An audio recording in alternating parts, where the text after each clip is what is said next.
Chat's really lively. Oh, look at there. It's already live, no intro. Stand for what we believe in. Let the people sing.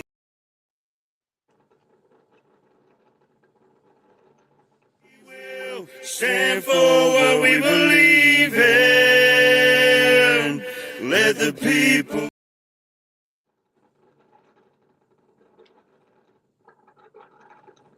Okay, well, that's weird. Yeah, I'm going to say this is Technical Difficulties Tuesdays.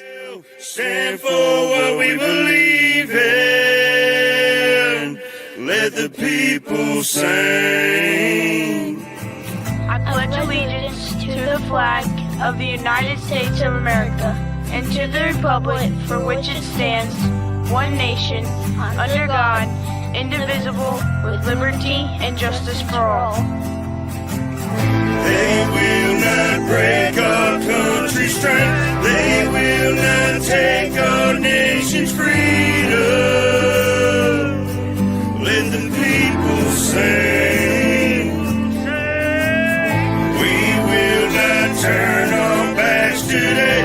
We will stand for what we believe in. Let the people sing.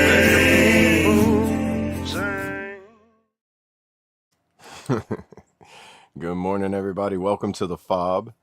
It is Talk About It Tuesday, and every Monday through Friday where we regroup, recalibrate, and resupply so we can, Charlie Mike, continue mission. I hope y'all are having a good Tuesday, and don't let the technical difficulties get you down. Yeah, good morning, everyone. It's been a very weird morning already. Yeah. It has. It has. I'm pretty sure the technical difficulties may continue. I'm not to manifest them, but they're already here, so we got to work through them and get past them. And once you get past that speed bump, everything will be good to go. So I hope everybody's having a good day. I'm Double A, and I don't know if Brandon. Brandon, not Brian. Can you hear me? Yeah, I'm still here. Yeah, Can you I hear think me? as long as I don't talk, it don't cut you out. So. Well, it's not showing anything on my screen right now. It's black. So as long as you can hear me, we're fine for now, I guess. Yeah, I see you're black on your end, but I can still hear you. Yeah. Yeah. Yeah, so, you can hear me for now. We'll keep, because I don't want to hop off and then not be able to get back on for now. But good morning, everyone. Right. It's just technical days. Don't know what the heck's going on, but we'll see. But I'll only be up here for 10 minutes or so, and then I got a meeting. But yeah, good morning, everyone. Hope everyone's doing well, staying warm.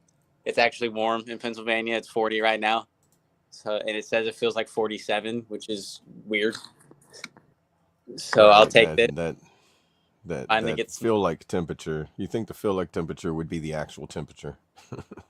Yeah, no, it's and especially it's saying like it being this cold, it's saying what it actually is. But I mean, I'll take it. Right. As long as you finally get some snow down there and I get some warmth. I seen there was another burst, like this is a false spring. I put it in the Discord weather channel of the latest, what I've seen. And that's the only weather I watch. But it's gonna be warm, and then we're gonna get a little cold burst apparently.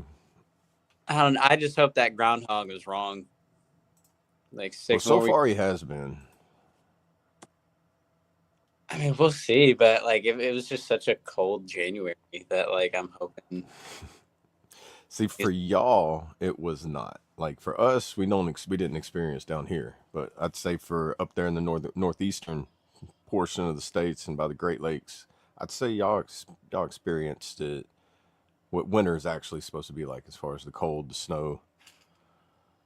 Well, getting 2 feet of snow in like 6 hours isn't anything that I want to experience or what it's supposed to be like. Like that crap can go away. Oh yeah. Yeah, is that normal? Like for the winters up there? Absolutely not. Because if that happened here, that would be like, okay, the apocalypse is happening. 2 feet of snow in Louisiana would be like, yo, something's wrong. Out. It happened anywhere down south, like that, I don't think you guys would survive. Some of us would. I would. It's because I did it in Oklahoma and I know Trades, what the experience is like. But yeah, Trace wouldn't survive. He might be from West Virginia. He's a good old Florida boy now, and it drops below freaking 60 degrees, shutting down. yeah, that's the majority of the South. And which is Slingbus says it's 59 where he is, which that's what it is here, where I'm at too. 58 to be exact. Oh, looks like my meeting is starting now. All right, brother. Well, you have a good meeting. If you can hop back on, I'll be here. Hopefully it goes by quickly, but I just got the invite. So yeah, much love, everyone. You guys can't see me right now, but appreciate y'all. Hopefully I'll hop back on. If not, then I'll see y'all tomorrow morning. All right, much love, Later, brother. I'll see how long I can handle it by myself. later, Bubba. Later, man. Welcome everybody to the AA portion of the show. Let's see. Yeah, good morning, Molly and Sling. Anybody else want to talk about something on this Tuesday? Let's see. I'll do some little Google searches for some topics and see what we can throw at the board and see what sticks.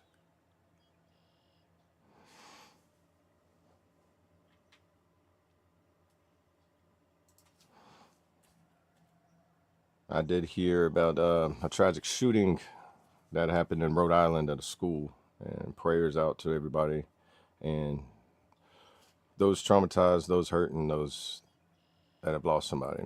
That's unacceptable. I did find out a little bit of information about it, nothing major or deep. I'm just going to say what I've seen from the daughter's aspect of what she said, that her father did something and he was suffering from mental health issues. And that's why I always reach out, always talk to someone, always try to connect. Always try to get yourself into a calm state to where you're happy with yourself. That way the outside world can't afflict you, where you cause harm to them or yourself.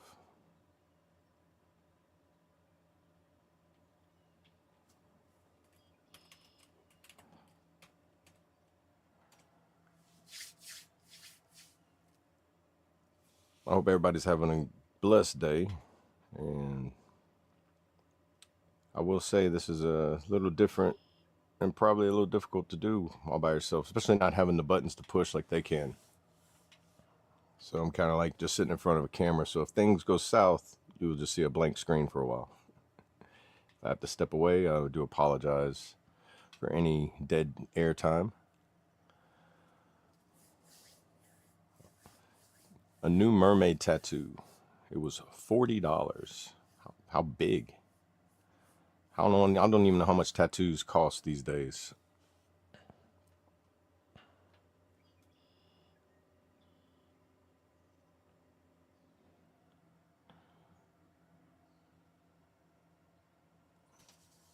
And I would ask for the location, but I'm just going to assume the top of the foot, one of the most painful areas. It's like about a 4 or 5 inch mermaid tattoo on the top of the foot. I hear that's the most painful area.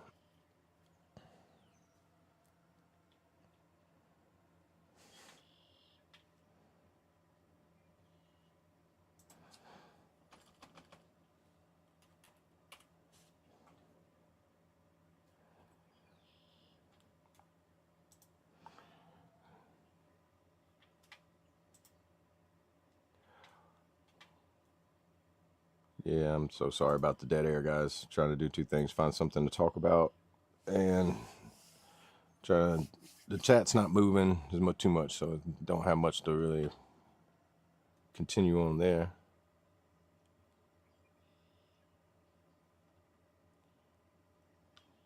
On this Talk About It Tuesday, what's your favorite beverage? Let's just start something simple right there. Elementary school type. You want a 5th grade education right here? I will hit you with some elementary school questions. It's not that big, it's small, and you have it on your arm. Yeah, it's good not to get something too big, and if it is, I say a tattoo would have to be, for me, have some kind of meaning or symbolism behind it as well.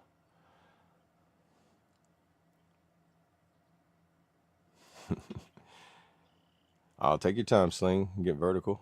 That's pretty important. You try to get vertical too fast, you'll end up going horizontal in the opposite direction too quickly, and that could be a lot more uncomfortable than just not being vertical.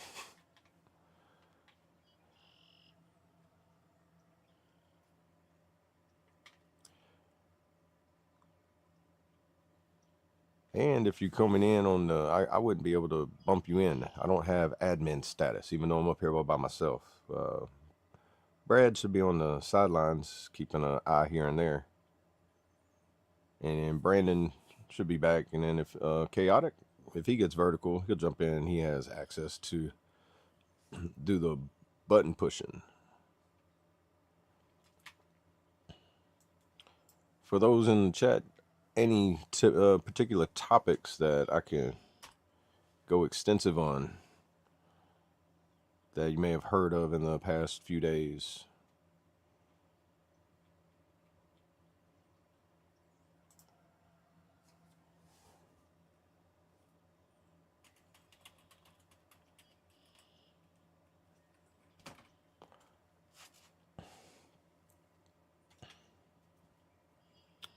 I would just hit with some current events of the day. We'll just be like a little news broadcast of headlines. Did not know Reverend Jesse Jackson, a civil rights icon, dies at 84 years old. NBC News. See, this is on today at 3:30 a.m. Whenever that was published. Rest in peace. And condolences to all family members and loved ones of him. Regardless of anybody's personal opinions about him, a death is nothing to take lightly. So may the days get better for everybody afterwards. But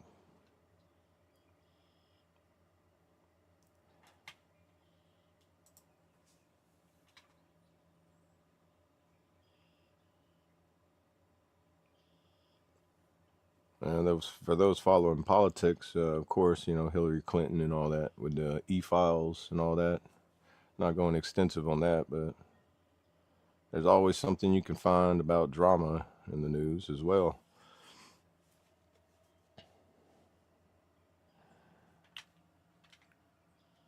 Ooh, let's see. Let me check over on the chats over here and see what's going on. How you doing, Colt? Good morning, brother. I hope everything's going well. Or was that Brad? It was I'm sorry. Is that? Okay, that was the admin thing. Everybody's sending out one. That's set on all the channels. Either way, good morning, Colt, Brandon, Brad, everybody. Hope everybody's doing well, having blessed ones. Everybody keep up with if you keep up with Colt. I can't remember the exact release dates of his music, but go see his channel and you'll be able to see the release dates and slight previews of his songs that are coming out.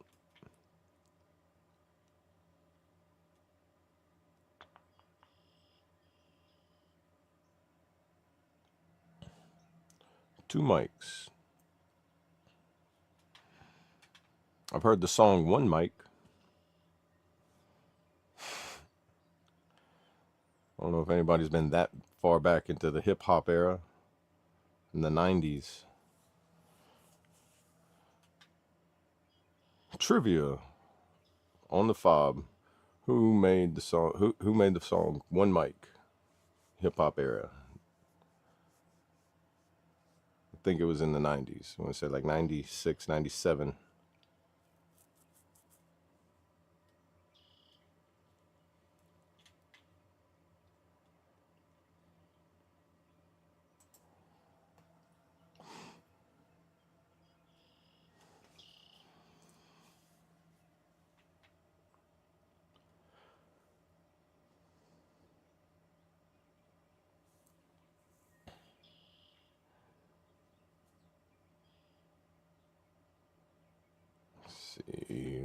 Let's see.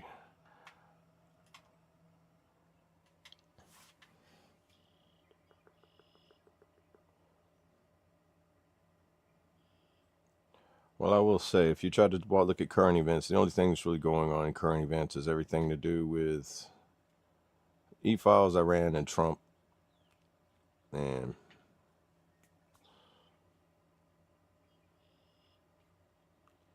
that's pretty much the normal what everybody's talking about these days. I'm not gonna lie, if I'm gonna say that some of that gets old. Some of that's depressing. Some of that's very aggravating to sit there and talk about politics and all these things that are happening horribly in the world nonstop. And honestly, in my opinion, I don't think so. I don't think a lot of it's going to stop. We have to learn to adapt and overcome and work through it and figure out where we fit in this life to be able to. Oh, look, Sling, you have access.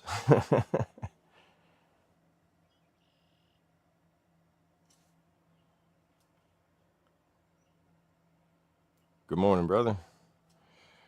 I think we need to stay diligent and strong to be able to make it through these hard times that are in everyday news. Good morning. Good morning, brother. I didn't know you had access. Welcome and thank you. I snuck in. Yeah, there you go. I'm gonna have to learn that trick one day. It's about who you know. Right, and then if there's a room for you to fit in on it, Right. there's like limited access on the admin side of it right Well, now. I got to thank the true American Brad to get it going. Oh, there you go. This Or you train got don't stop.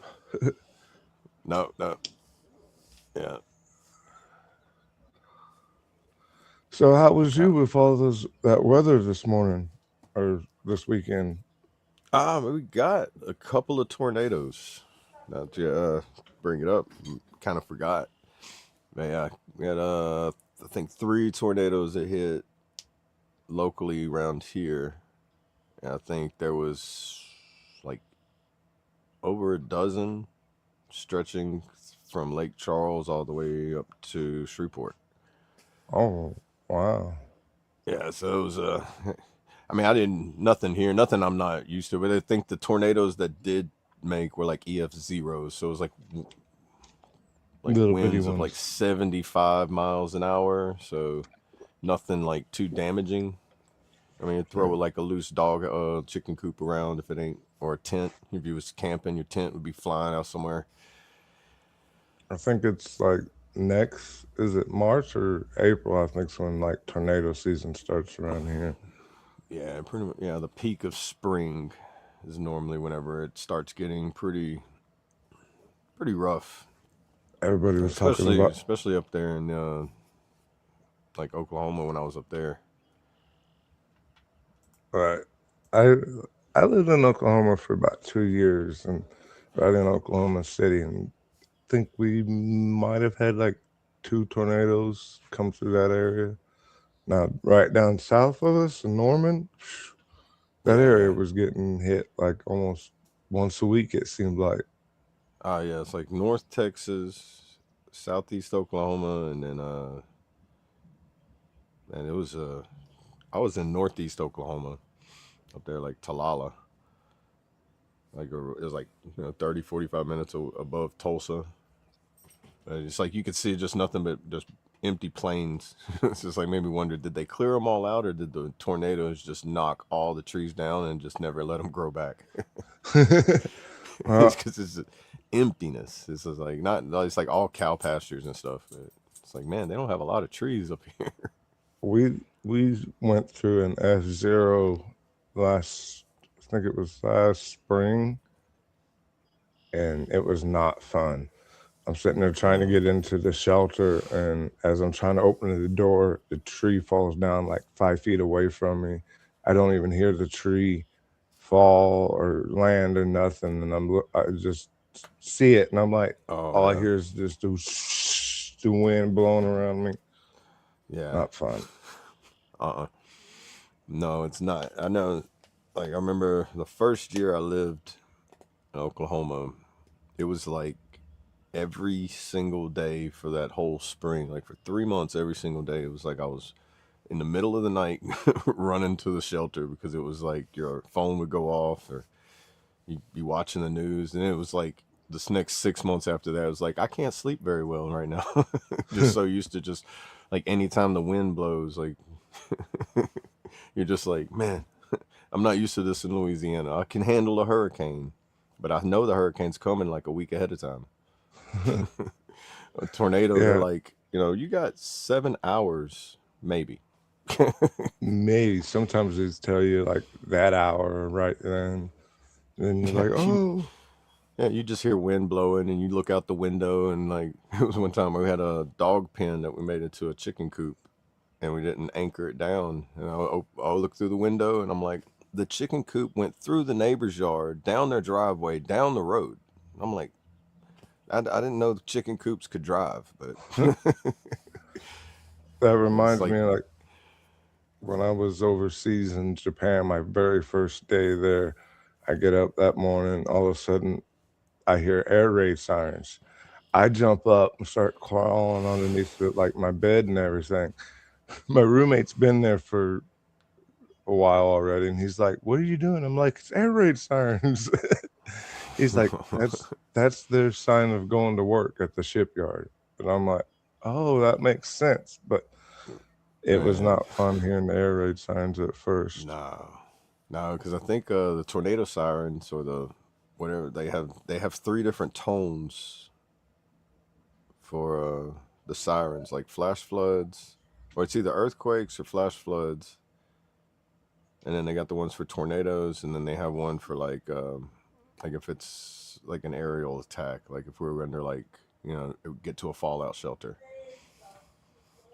Yeah. And they all have like a different sequence to them. I didn't know that until I was up there for one time. They were doing like testing of all of them, and I'm just like, "What are all these different sounds?" Like they were going. I thought the U.S. was under attack at this point. I was just like, "What? What's going on? Are these the trumpet sounds they talk about in Revelations? Is everybody else hearing this? I don't know what's going on." And I know you was talking earlier about. I want to digress for a minute. You was Oh, go ahead. asking when Colt's music drops were Better Man is coming out March 11th, and then Ride is coming out March 25th, and then he also has a drop Is- with Yeah, I was gonna say, isn't he featured on one with somebody that's coming that up he's pretty featured soon? on. I think it's The 25th, I think. I got the 25th in my head for it's either that or something Sweetie, or else. I can't pronounce that his name. Yeah, it's on the 25th. Okay.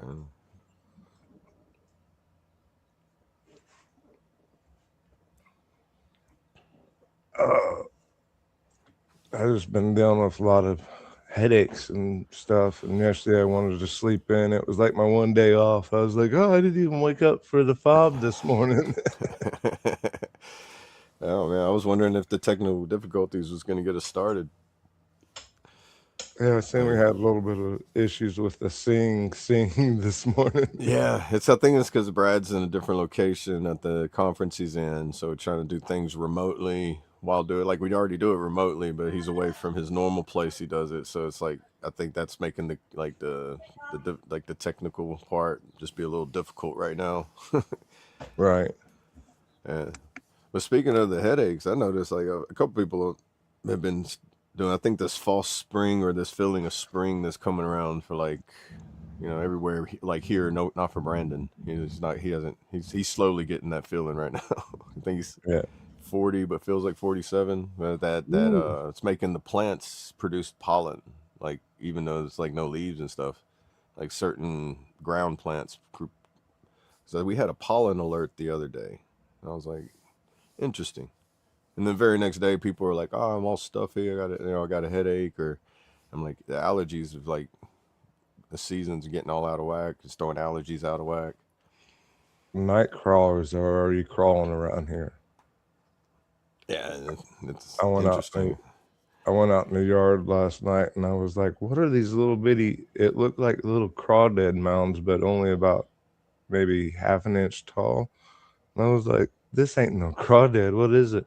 Walked out there and there's big old night crawlers crawling up. I'm like, man, it's springtime already.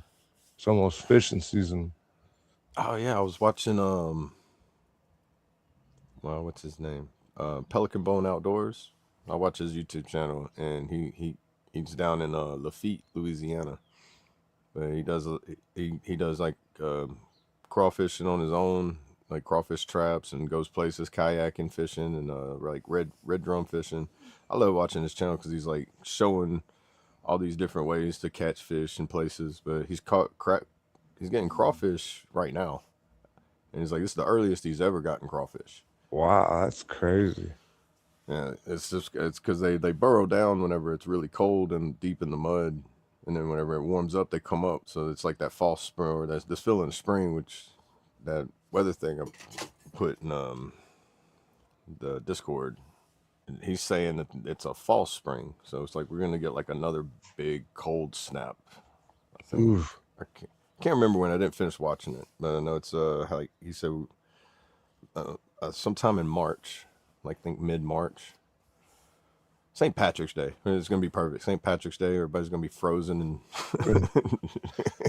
I remember when I was living in Colorado, it'd be Mother's Day, and there was a 50% chance of snow almost every year. Ooh, I lived there. Where was this? I lived out there from 2013, 2020, so 7 years. I moved around a lot once I got out of the military, one place to the next. Couldn't stay too many places too long, it seemed like. Right. Well, yeah, if you've been in for a while and you change stations, I mean, it's like most people change duty stations, whatever. Every 3 to 4 years. 4 years, yeah. Like I some think people it was every 2 years, or put in a transfer somewhere sooner, or you get a promotion that bumps you somewhere else. And moving around is pretty common in the military world. The Navy, it also depended on your rating, because some ratings were full-time sea duty, some were part sea duty, part shore duty, some were all shore duty. So it just depended on your MOS/rating. Right. Speaking of like ratings, I know you were working on your disability. Have you already filed? Yeah, I got all my appointments made, and just waiting on them to send all the evidence and review it, then make a decision, and then that now I'm at that part where it's going to take a while before I hear something. Right. I've done like the evidence gathering and everything. Yeah, I didn't do the intent to file whenever I should have, so I just did, instead of doing the intent to file before, I just did I waited till I had everything, and then I filed it. And I knew about the intent to file, but I was being lazy. It was one of the procrastinating things I did.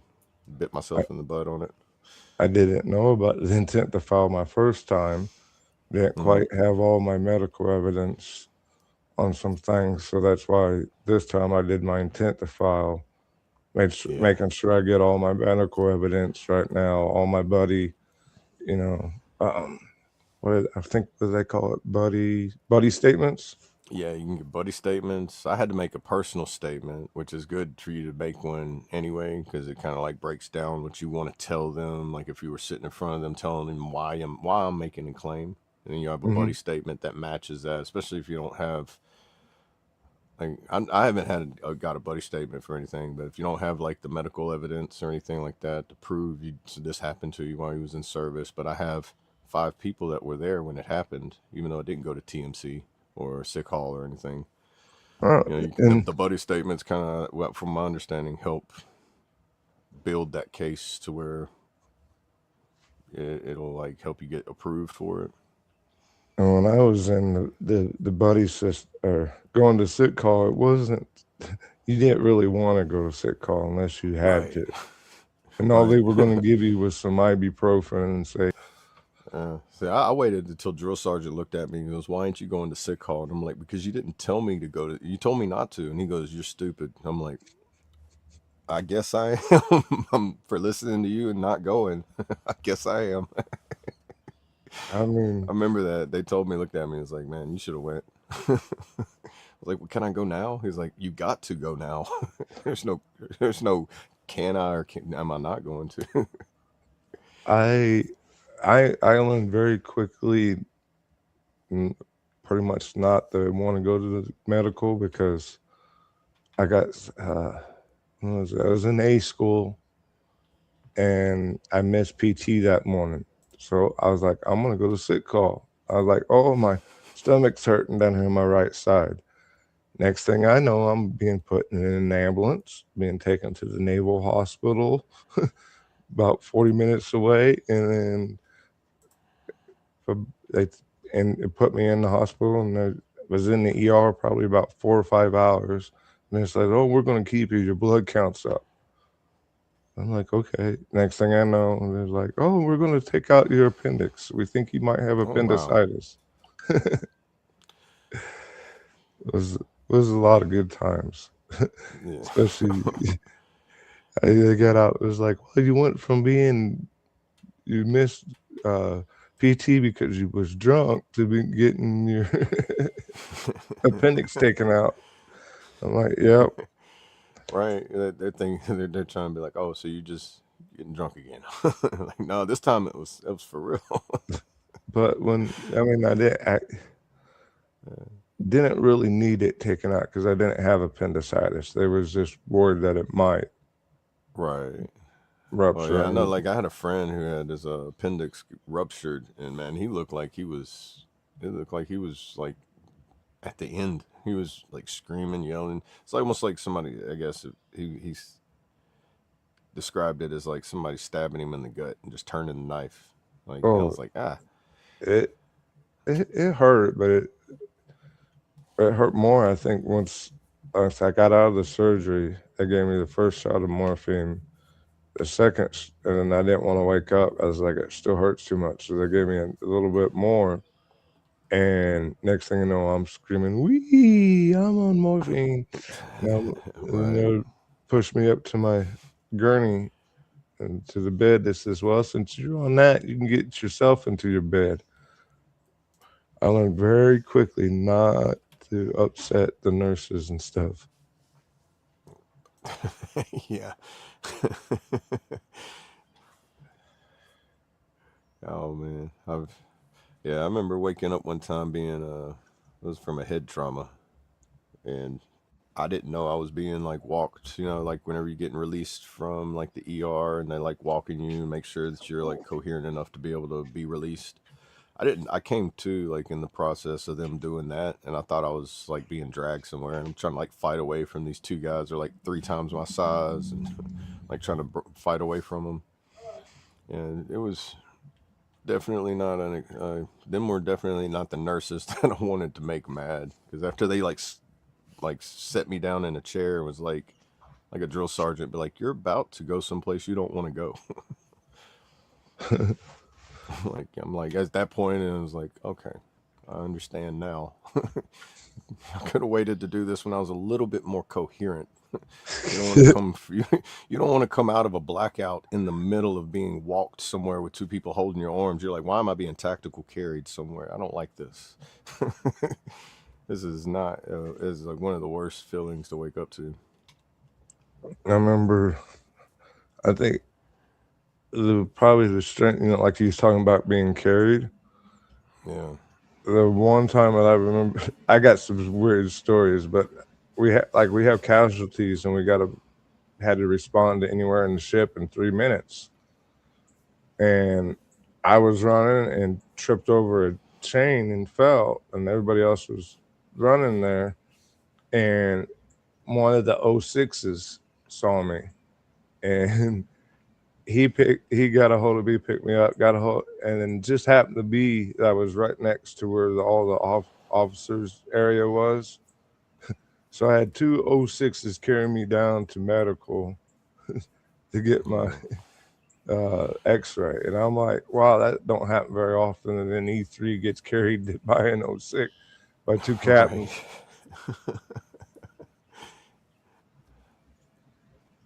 What up, Good Lone morning, Wolves? Lone Wolf. Mud Daddy, I missed you in there. Good morning, Mud Daddy, if you're still in. That's why I wish I had the admin status. I think they can see how many people's in from all the different channels. All right. Yeah.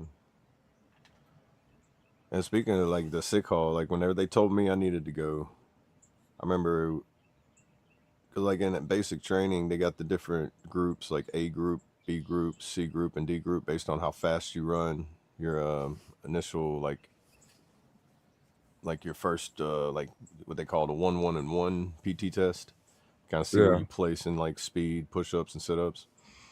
So I got put in A group. I think it was like probably 4 weeks in, 4 or 5 weeks in, keeping up with A group good, and then all of a sudden like we're on this. You know, they always say we're only going to run 2 miles. The next thing you know, you're like mile 4, mile 5. While all the slow runners are like, you know, doing their 2 miles, we're like, we're just going to keep going. And my legs started going numb. And then that's whenever it was like, why couldn't you keep up? And I was like, drill sergeant, I can't feel my foot. He goes, why ain't you going to sick hall? And I'm like, y'all told me not to go to sick hall. That's when he was like, you're dumb. I'm like, I know. Can I go to sick hall now?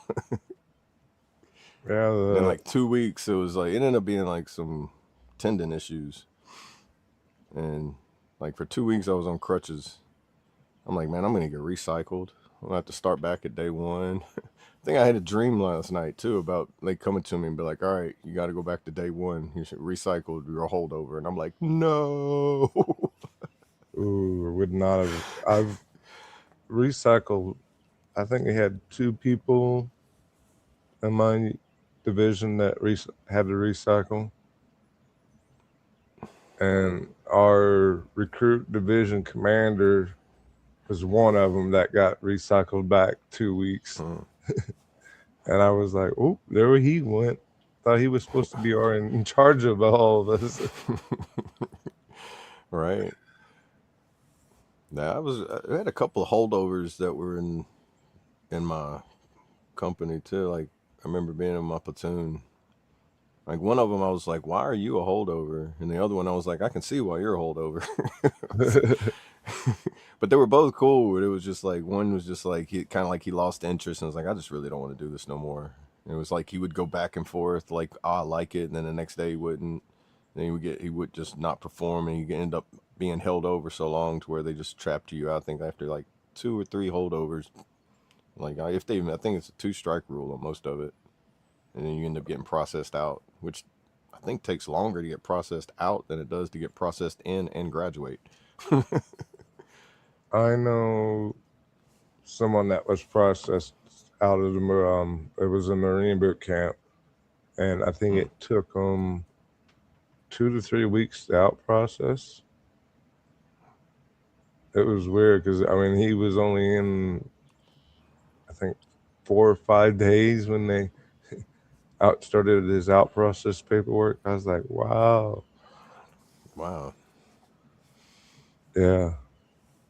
He just didn't tell the truth on this beginning of his enrollment. Oh yeah, and you like, it's like the people that hide asthma. Some of them can get away with it, but then if somebody's got such bad asthma, they're like, "Why didn't you tell us you had asthma?"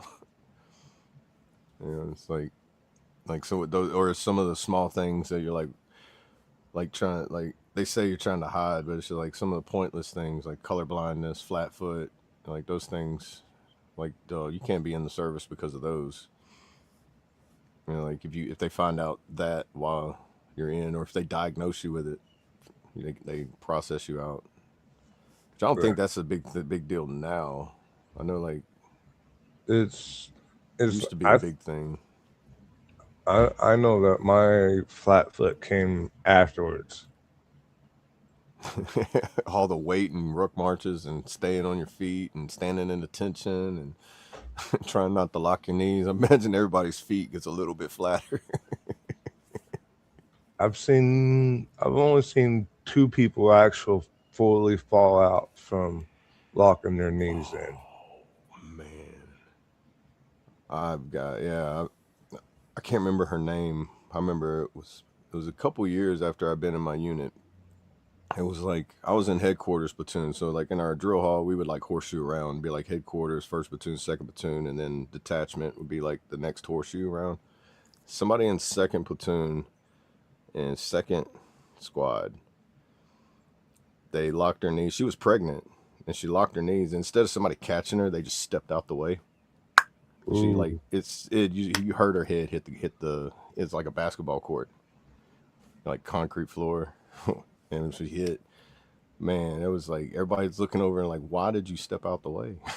Like, man, at least I was like all the way over there, like, oh, it was loud enough to make everybody kind of like jerk a little bit, be like, what happened? But we were facing in a way to like where you seen her going back, so like the way we were angled, we could see all the platoons, and it was just, oh man, seeing it happen, it's like now it's like slow motion. So she fell backwards.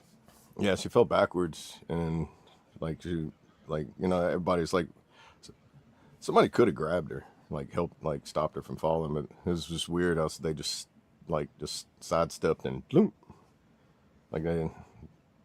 It's But yeah, I've seen. she ended. I can't remember if she stayed in the unit for a while. She was still in whenever I got out, so she ended up being all right. But I've it seen was them. one of those moments. It's like, man, I've never seen that before. I've seen them go this way, and I've seen them kind of go sideways, but never backwards. Yeah, she went smooth back. It might have been because she was pregnant and she was already kind of like leaning back from being pregnant, you know? Like, I can't, I'm imagining you do have weight pulling you forward, but you're trying to like counteract it and that locking your knees and you just like your head roll back. Where the head goes, the body will follow. Mm-hmm. It's the way it happens. Yeah. Well, man, I know she went to see medical on that. So, like, I do hope that she got that service connected. Because that hitting the back of the head, regardless, I mean, that's concussion, that's TBI, you know, regardless. As many as I've had.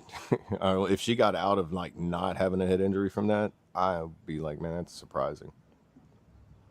It's with surprisingly with all the falls I've had, I don't remember hitting my head. I've Oh, man. hit my back. I mean, when I was 13, I fell and twisted my ankle and fractured my wrist. But oh, What there up? he is. There's Staff Sergeant. There he is. You tell us about the times whenever you've seen somebody lock their knees in formation. Oh, is that what you guys are talking about? Yeah. Oh, God. Like, just the one Where to most start? memorable moment that you've ever had. Most memorable one. During like the like I think it was at drum, but it was like during like the division like change of command. Yeah, that's There was normally when like, they happen too. well, it's you know you're out there rehearsing for like 4 hours before it starts Yeah. plus, but it was like as soon as we started that there was like probably 20. I mean, granted, there's like 10,000 soldiers and stuff like in that like at the parade Yeah. field. Like as soon as it started, it was just like freaking the medics were just running around because people were just dropping. Man. So I've never seen that. That seems, yeah, that's how it is in the active army. Yeah, I've well, done you National go Guard like change of commands. We never had like 10,000 people. I'm pretty sure it's like close to a couple thousand in the ones I've done. I mean, It for seemed division, like, I mean, it's like the entire like Fort Drum, and at that point, there's like the three, well, technically 4 brigades up yeah. there, so it's like a couple thousand from each brigade. But yeah, like Yeah, but divisions normally are up to 10,000, ain't it? I think that's the amount. I was no, hearing it it on would something I was watching earlier, and they were talking. It was a podcast. They were talking about like the amount that's in like a unit, platoon, division, I think brigade. like average like a company's like 150 to 200. Battalions are usually like 700 to 800, depending on how many companies, and then a brigade is what, like 5 or 6 battalions, and then the divisions, 4 brigades. But yeah, Yeah. it was fun. But yeah, it was like as soon as we started, like no one did anything during rehearsal, but it was like, you know, you show up at 8 o'clock to do rehearsal, and the actual ceremony doesn't start until 3. Oh yeah. Hmm. Dude, y'all never had to do, well, I don't know, might have been just been for the National Guard. We would go out there the day before, and then we'd go out there hours before it, and then we'd have a long break, and then you'd see everybody gathering up, and then it would be like you'd have to sit there and just wait until everybody got in their seats. And then you'd have to like go while you're waiting on everybody. It's like, and then the point of the day depends on, like, I remember getting bronchitis one time during change of command, where I'm sitting there and they're watching me just sway back and forth, and they're like, "Are you okay?" And I was like, "I'm not feeling too good." And it was like, "You don't look like you feel good." And it was like, "Go to sick hall." It's one of those moments we were talking earlier too. It's like whenever you don't want to go to sick hall, and then they're looking at you like, "No, no, no, no, you need to go." when the NCO is looking at you like, "Go," I'm telling you, it's an order. I think there's once, it wasn't during like a like anything special, but it was like I went and did a competition. This was like during deployment. Like I went to like Kuwait or something to do like NCO of the year, some crap, because they still wanted to do that for some reason while we were deployed. So it was like just a week of being. We just went to Kuwait and just did the competition, but like I was like so sleep deprived and like so dehydrated, and it was like the first day we flew into wherever, and like I immediately like went to like where they had us resting and fell asleep because I was like, I'm so sleep deprived, whatever. I still didn't really drink any water or any crap like that. And then the sergeant major came and wanted to talk to us, so like I was dead asleep, woke up, and I was so lightheaded from like immediately waking up and standing at parade rest and like so dehydrated. He literally was like, "You can sit down," because I like apparently I like stood up when he walked in. I just got so pale. I was like, "Yeah." He's like, "Dude, like drink water. Like what the heck?" And I was like, I need to go back to sleep." Right. But I would guarantee, Morning. like, if I would have actually like stayed standing and all that crap, I would have passed out. Right. Good morning, Kentucky. Good thing you got some sleep. Welcome in. Better late than never.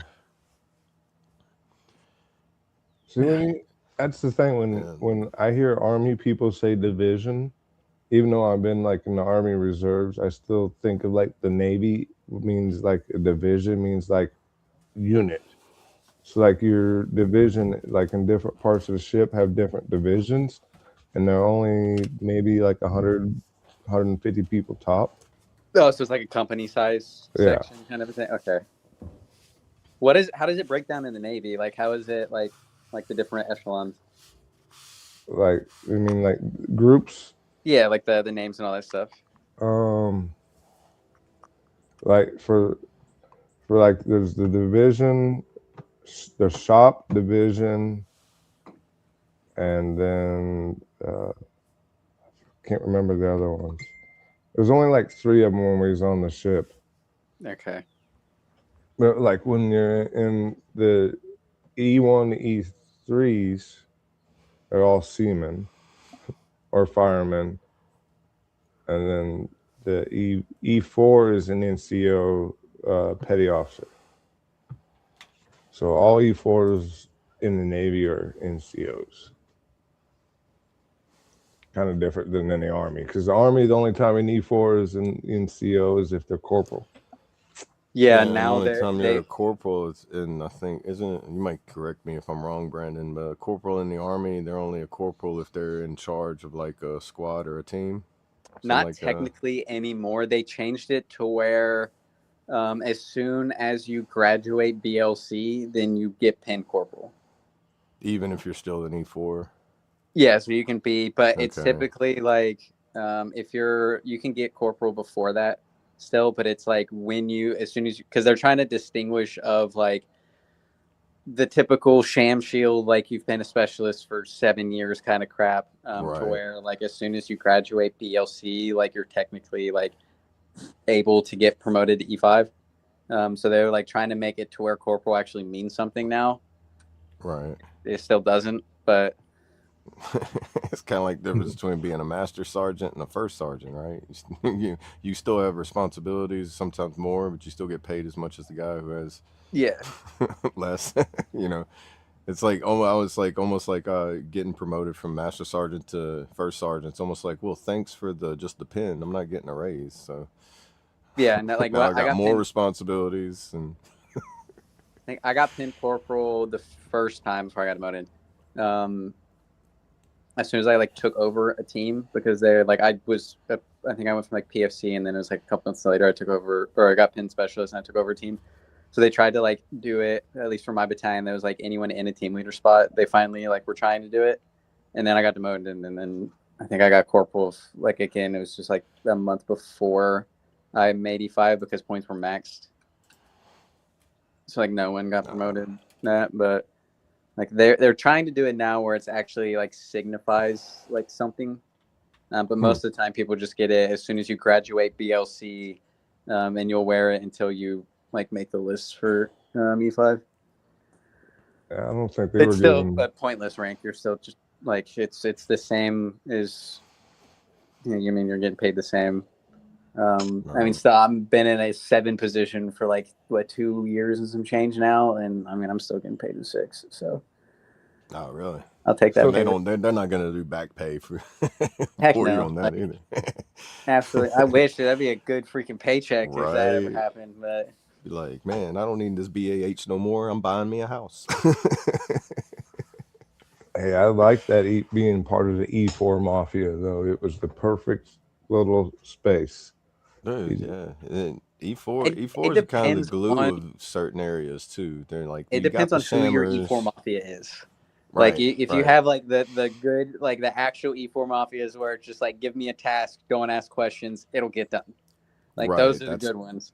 Like hey, we yeah, need this, and they'll be like, just leave me to it, give me a couple hours, and then you come back and it's actually done. Granted, don't know how you came across that equipment or where that came from or how it got done, but it's done.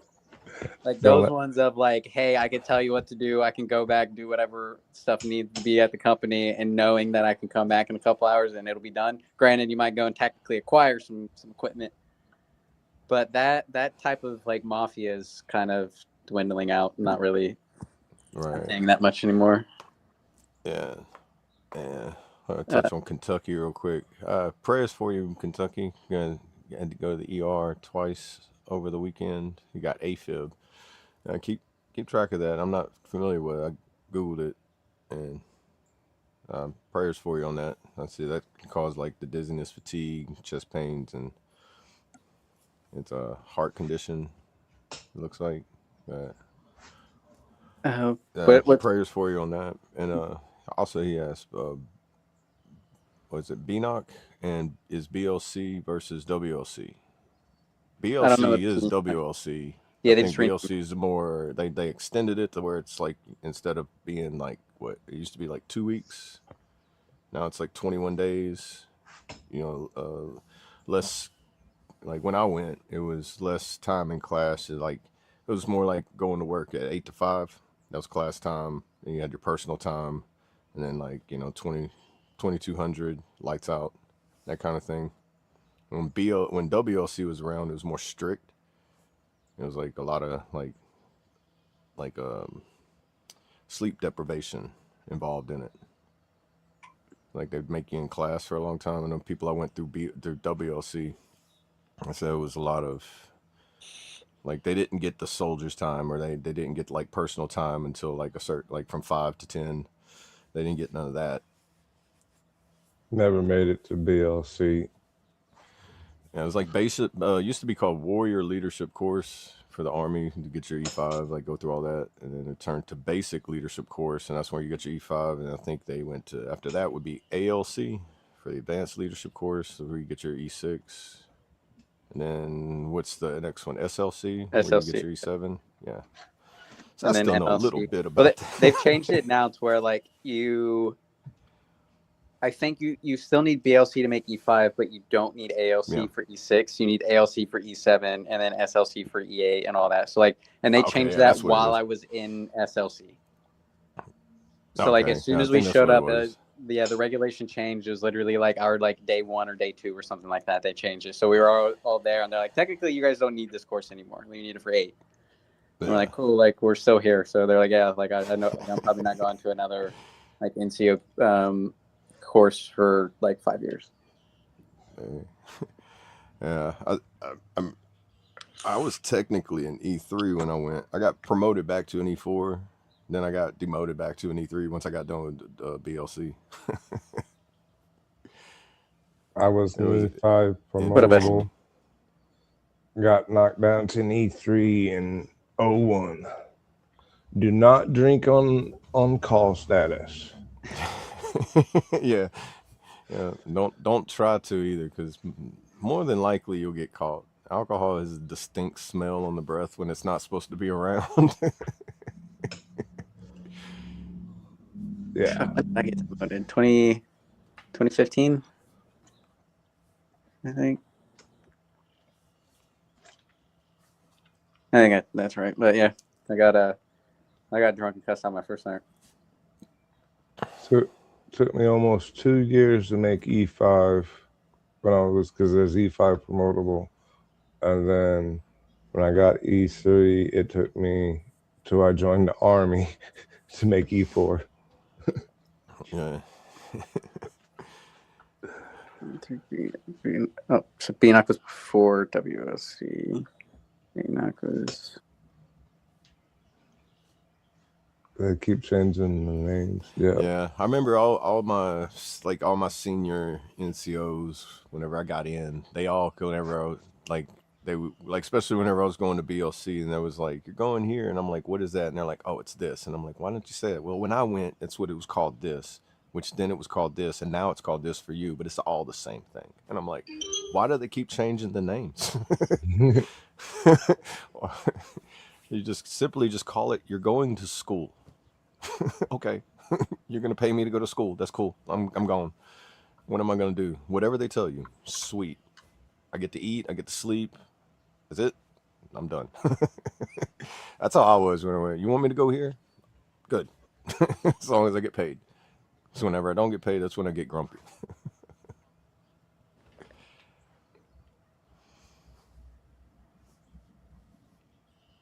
Well, I don't know how it was when you guys went through. BLC was like every MOS or WLC or BNOC or whatever you want to call it. It was like every MOS went. So it's like, freaking you be with everyone. And then everything after that, like ALC, SLC, MOC, all that stuff is like MOS specific. Yeah, I think that's what I've heard. Like if you go to LC, that it's for your more specific for your MOS. That makes sense. Or whatever your primary MOS is. So it's like I said, also if you have like two secondary, you get to choose which one you want to make your primary, I guess, if you've met that, like held it for more than 2 years. I think whenever I went to MP, I had to be an MP for 2 years before I could go back to being a primary 91 Bravo mechanic. Because after 6-7 months of being an MP, I was like, hey, I want to go back to being a mechanic. Can I just go back to the motor pool? And they're like, not for 2 years. I'm like, I haven't heard of that. And like I was still an MP going through reclass when I went to ALC. So I went to MP ALC, and then like 2 months later, I was a 79 Romeo. I don't know if it's different for National Guard too, because like whenever you're in a unit, I guess to hold that for their books or whatever. I don't know how that works, because like a lot of stuff they would tell me, I'm like, that sounds a lot of politics that I don't understand. So I'm just gonna. Well, for you guys, it's definitely based off of like slots and who's holding like what position and stuff like that. Right. And like, how many spots are in your unit for like how many E5s, how many E6s, and how many E7s? Yeah, like for MOS specific as well too. I think because like I know we only had so many slots for E6, like for like so many E4s and the rest E3 slots or whatever. Mostly like E4, and then it capped off, and then like you couldn't be E5 in that unit until that person transferred, moved, or discharged. And then most of the time, it's like whoever's next on the list anywhere else gets first dibs on it versus you if you're in that unit already. At least that's how it was for me. You got to go by time and service, time and grade, all that good stuff. Yeah, but it's also kind of sucks for the Guard because you'll have people like in that same unit for 15 years, like holding that slot that like waiting for it, and then somebody jumps in there and they're like, "Oh, that was my slot." Yeah, and they they'll just take that slot for 15 years and like, dude, like retire so I can get promoted. Right, and then people wonder, well, like, why are you in E4 for 15 years? And because they kept fill in that slot, and I couldn't. Like either you couldn't make that slot, or they didn't. I understand like some politics plays in it sometimes too, because if somebody wants you in that slot, it's a lot like politics. Rub elbows with the right person, they can put in a good word for you, make their little statements for you, and in the National Guard, I know like once you hit E5, I think after E5 you gotta start going to the board, but to get your E5 you don't have to go to the board to get your E5. I think in active you have to go in front of the board to get your E5, don't you? It depends. Like, both of my promotion boards were like walk in, walk out promotion boards. Like my E5 one, it was like MP of the year. So like I didn't know I was going to the board. I came back from the competition and they're like, hey, you have the promotion board on like Wednesday. And I was like, I don't have anything ready. And they're like, well, you're going. And I walked in and my sergeant major told me to sit down, shut the fuck up, because I lost. I got like fourth. And then so he was just talking shit to me for like 30 minutes. And he's like, all right, you're promotable, get out. And I was like, you guys aren't going to ask me a question. He's like, you want us to? And I was like, nah, I'm good. Like, I appreciate it. Like, oh. Morning, but you have to go before you have to go before a board to get your promotable status. Oh, okay. Yeah, I think it's just slightly. I don't know. They might have changed it. Like I said, I've been out since 8 years now. I'm pretty sure like, there's a lot of things have changed. Yeah, have changed. Like like in the guard side. I wonder if they've changed a lot of stuff there. I mean, I'm also like I've been out of that stuff for a while, because like in recruiting, every like new NCO and stuff we get at E6, like at the minimum now, because you get pinned E6 as soon as you graduate recruiting school. Like that's part of the ceremony and stuff now, because they're trying to like entice. Oh, really? Y'all don't have any E5s that are recruiters? The only ones that are E5s are what they came out here, or they came to recruiting before they implemented that, which was like I think it was like 2020, end of 2024. Okay. Yeah. They started that. So any E5s that are still in recruiting came to recruiting before that, but like they started, it was like October of 2024. Like as soon as you graduate the ARC, you pin E6, which is screwing a lot of people, because they like will volunteer for recruiting like shortly after they make E5, and then come out to recruiting as an E6, and you don't have any like team leader time or any crap like that, to where like the timeline for you to get promoted and like what they look for E7, like you're just screwing yourself. Yeah. Like when I left Columbus, I had an E6 that showed up, and he was in for maybe 3 years, because he got pinned E5, immediately dropped a volunteer recruiting packet, and then within like 6 months of him pinning E5, pinned E6. I'm like, dude, you're not making E7. Like, you're going to be in E6 for 6 years. Man, I know. But yeah, that's like one thing. I was with like one of the guys in my unit. He was one of the mechanics. He was on the E5 slot, and he'd been in he was getting his 20-year letter, and everybody was like, when are you going to get your E6? He's like, I'm stopping right here. He's like, I've been at E5 for 14 years. I'm done. He's like, I didn't want any more responsibility after this. I was like, so you just denied all possible promotions for 14 years. And he was a really good like E5 too. So it was like you should be like a first sergeant or something. It's like too much responsibility. Yeah, you pretty much have to try at that point to not get promoted. Like, especially like going for like E5 to E6, like that's literally just your battalion saying, yeah, like you're promotable. Like E6, E7 is a little different, but like that you have to try to not get promoted. That's crazy. It's like all the way up to E5, you're trying to get promoted, and after that, you're just like, no. I guess E5 is like a good stopping point if he was like saying for retirement purposes and like going 20 years. I don't know. I guess it's they changed that now. I don't know when that happened, but like for QMP, which again it might be different in the guard and everything, but like I think it's like 14 years is the longest that you can be in and be an E5 before you get QMP. E6 is 20, like E7 is like 24 or something like that. Oh, okay. I have to go through and look and see if they changed it, but I know like you can't get to 20 as an E5 anymore. Wow. Okay. Uh, Or it might be everyone. like Sure 16 or I'm something like that, surprised 'cause I they think didn't it's like 12 implement that is an like E4. before, because don't the Marines, like if you don't meet certain requirements too, and if you don't meet certain ranks within a certain time frame, you have to, don't you? I You got. have to, like, I gotta you go, just get guys. chaptered out in a way. All right, brother, you have a good one. Uh-oh. I wonder if Brandon can hear me now. I can still hear you, but my am I back? There you go. Yeah, he went black for a second there. Okay. Blacked out. No, I got I was like wondering. my I was first like, is he gonna? Oh, text we're about to me. lose them. Yeah. I know my first sergeant texted me, and for some reason, when that the message popped up, it like Oh yeah, cut your freaked camera my off phone more out than for a likely. second. It just like freaked my my phone out for a second.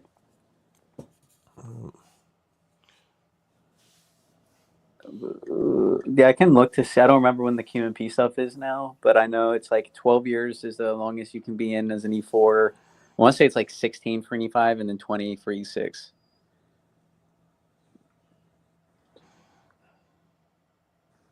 Gotcha, Brad. We're at that hour mark. We can work on getting close to shutting it down. Yeah. But If you want, yeah, I'm gonna play some more NASCAR 25 tonight. there you go.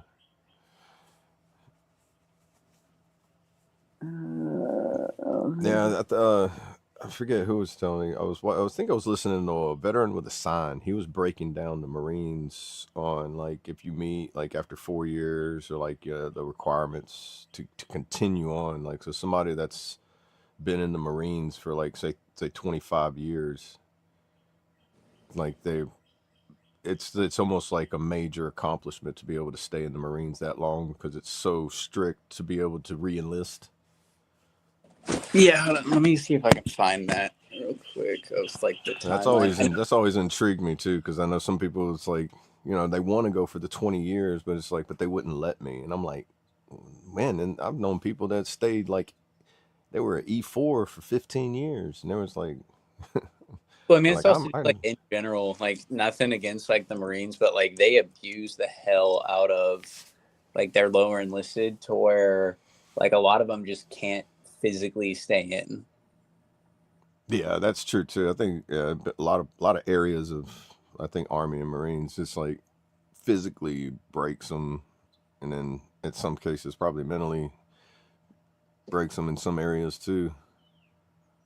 I mean, there's some training of like I'm pretty sure like you don't see the full extent of some of the training of what you see on TV and documentaries and everything, but what I've heard some people going through like SEER training. I'm like, bro, that training by itself should come with a disability rating. I went to SEER school and end up like breaking too many bones and getting dropped. I will never do that shit again. Yeah, see that by itself, like, and don't they purposely break bones that don't get service related? No, they can break 5 minor bones. At least is whenever I went through. They change it all the time, and it's never the same thing. Right. That way you can't really tell anything. But like, yeah, they can, like when you're going through and getting like tortured and crap like that, like they can break up to like 5 minor bones. Yeah, which is like pretty much like fingers, things with joints that.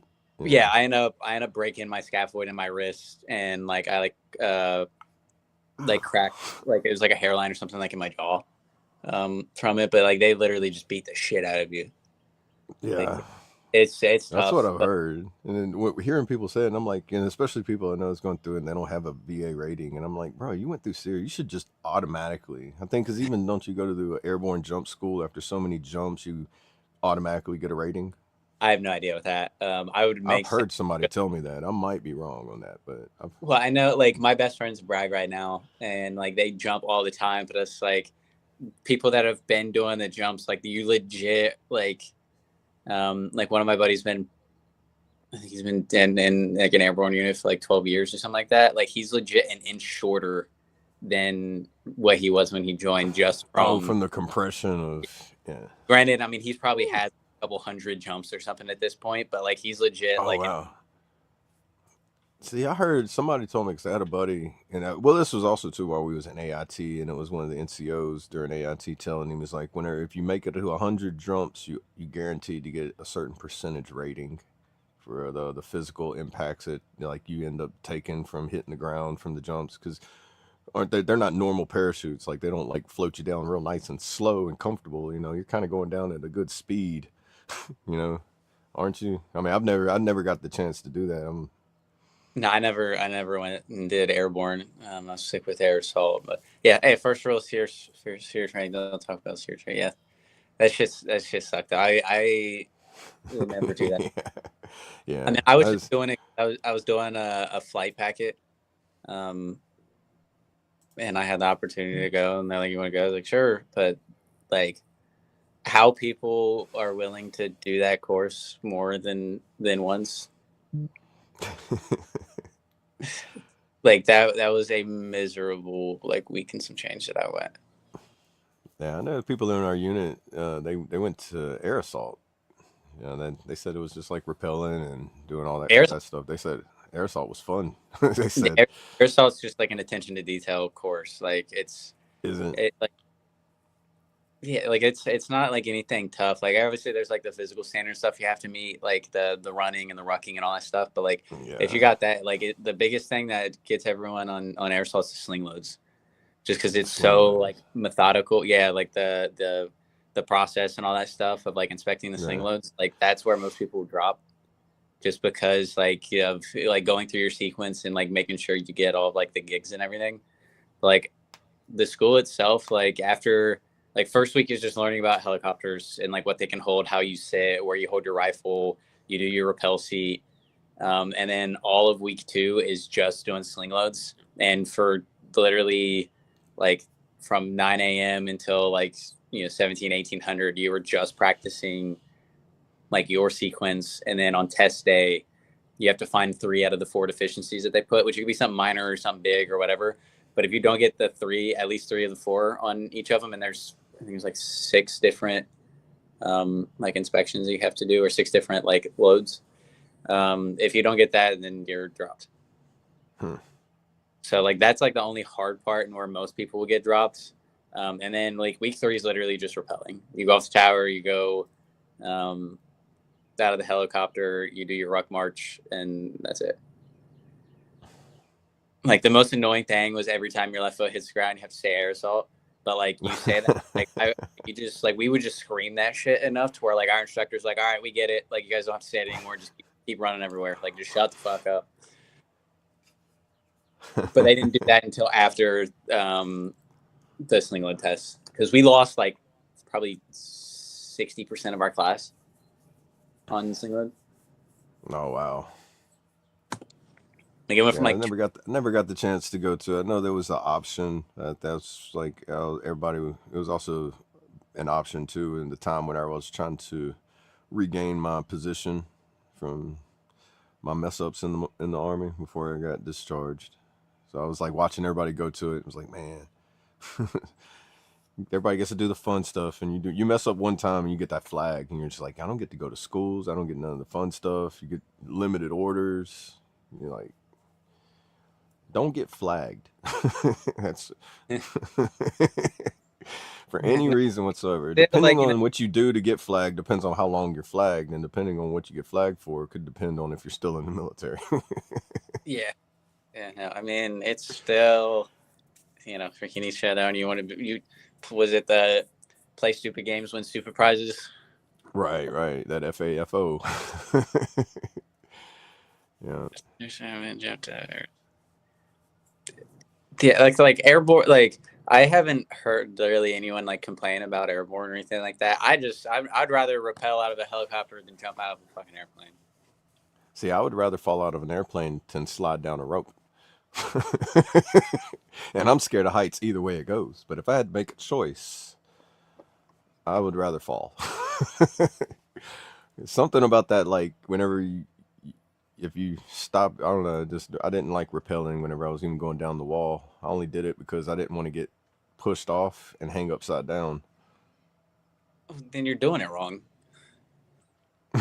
Well, I wasn't going to ranger school. I wasn't trying to do that front rappel. The Aussie rappel.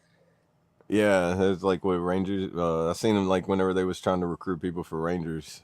It was like they're You showing that never, little, like the little, like the yeah, you go down trailer front, for it. like yeah, like yeah, you Yeah, don't learn that in airsoft school. They don't teach you that. That's like more of a thing you'll do after or yeah, whatever. I only learned it because we were bored on yeah. on deployment, didn't have anything to do, so we just started goofing around while we were like rehearsing for a mission.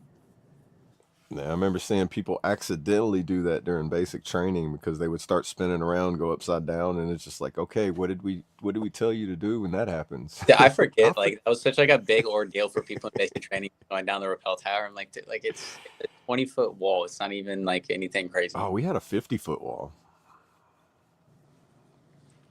Yeah, we had a 50-foot wall to rappel down, and then we had to go down the rope wall that was 40 foot, and That then might the rope like slide was like at a it wasn't 30-foot anything level.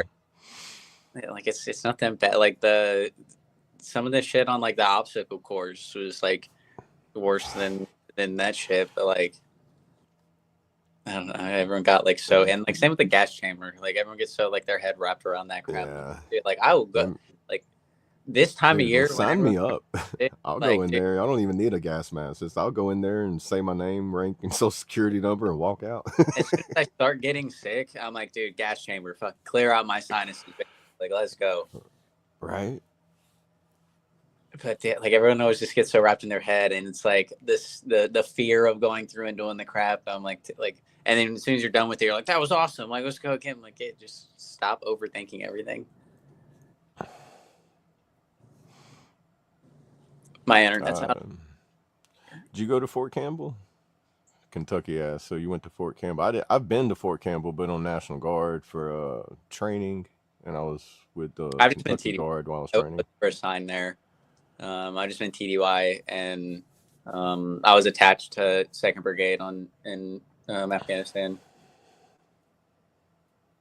No, correction. I passed by Fort Campbell. I was on my way from Memphis to go to Wiffertech in Kentucky, and I trained in Fort Knox when I was at Wiffertech. See, I go to Knox all the time. That place sucks. The only thing good about there is a golf course. The Mark 19 range wasn't too bad. Well, they don't do any of that crap now. It's literally like it's just where HRC and recruiting is now. Really? I know whenever it was part of my MP reclassing phase 2 for us to use the Mark 19 and the big guns, we had to go to Fort Knox and use their range.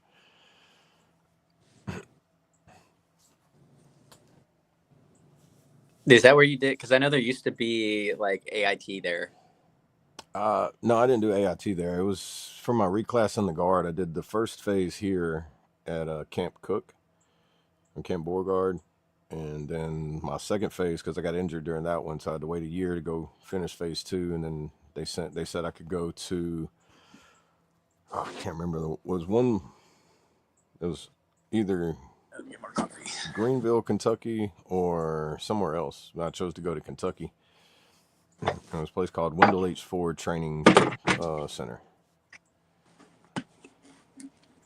Okay. That's why it's just like an acronym called Wiffertech. Everybody called it Wiffertech because the acronym looked like if you said the letters, it was like Wiffertech. I was like, Kentucky's an interesting place. And I still, because that's where like all of my schools and stuff that I do now, because that's where Wendell H. Ford. Recruiting is at Knox. So like where I did like SLC and HCRC and all that fun stuff is at Knox now.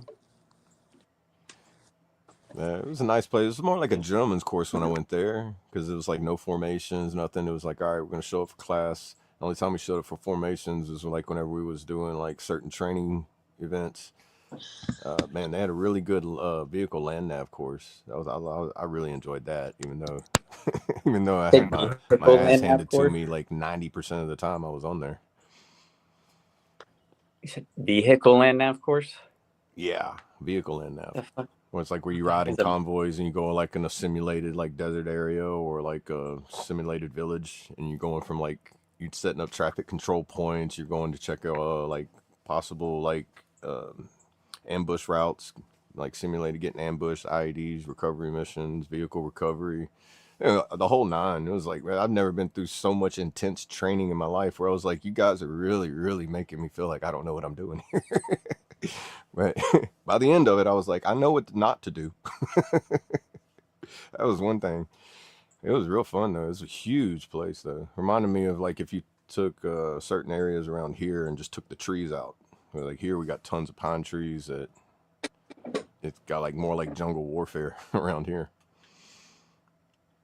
That's just Louisiana in general. Yeah, I mean we have Tigerland, which is supposed to simulate what it's like in Vietnam. So I've never been there, but when they reopened it, I was like, I kind of want to go see it, but I don't like going to Fort Polk. I think that's just I've a never been to normal Polk. I Army got thing. out of doing that whole like what is it people go and do there like the like JRTC or whatever the heck it is. Yeah, they got a ROTC thing there.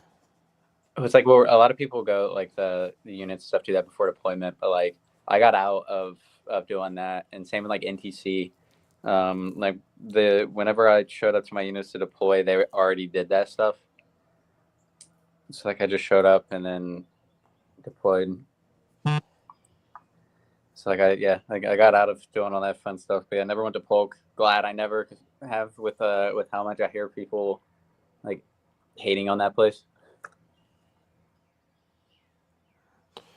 Yeah, I know people that said that they put like all the, you get your wish list of places to go, and they choose 3 places, and then all of a sudden they're like, Fort Polk. Why am I going? I didn't choose Fort Polk, and they're like, sorry, you're going to Fort Polk, and they're like, it wasn't even on my choices. Well, I mean, I got Fort Drum, and that definitely wasn't one of my fucking choices. And it's like the wish list does not mean you're going to get any of them, from what I hear. And I've also noticed too, like people that lived in Louisiana, they wouldn't send them to Fort Polk. They'd send them somewhere else because like it's so close, I guess, to home, and AWOL would be too easy for them. I mean, they started doing a thing like before I left NPS recruiting, where like one of your incentives for your enlistment is actually picking your first duty station, like locked in of where you want to go. I was like, Okay. that was a thing. Like, but yeah, like actually, like I want to go to Campbell as my first duty station, and if it's on your like as an incentive, like you can pick that as your incentive of like going. Okay. I was like, I wish because I would not have picked Fort Drum. Where is Drum at? I can't remember. Upstate New York. Okay. It's like an hour north of Syracuse. Yeah, it's like an hour north of Syracuse, like 30 minutes south of the border. But like, yeah, like the lake effect snow and everything that comes across, like it's bad. But like if Fort Drum was like 15 miles south, where like there's a big ski resort and stuff called Tug Hill, like that place gets annihilated by lake effect. Wow, man. So like Drum would get like a foot or so, and it's still a lot, but like Tug Hill would get like 3 to 4 feet or something like that. It could be like no snow whatsoever and like whiteout conditions down there. So like luckily it wasn't that bad, but yeah, no, I would not have picked that, but I mean, if it wasn't for that, I mean, I wouldn't have met cold. I wouldn't have done a whole lot of crap. So it is what it is, I guess. I bet you got some good like cold weather gear. Right, like I've heard people talk like when they got stationed in Alaska, they got like cold weather gear that was we weren't allowed to fucking use it though. Like that's the bad thing. No, we would get it, but like they would like actually like say like, hey, like the uniform for this day is like like just like your uniform or like the level 3 or whatever, like top and bottom, and then like your silks. And then it's like, if you get cold, go shovel snow so you can warm up. I was like, that's not the way it's supposed to go. But like, yeah, if you start getting cold, you better grab a shovel and start shoveling to warm yourself up. But it was like, you're dictated on what you could wear.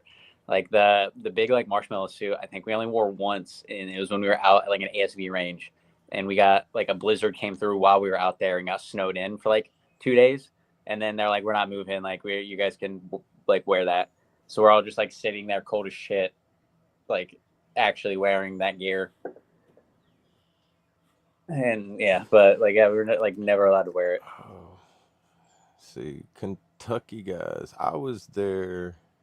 I was at Whiffer Tech. I think it was sometime in 2013 is when I went.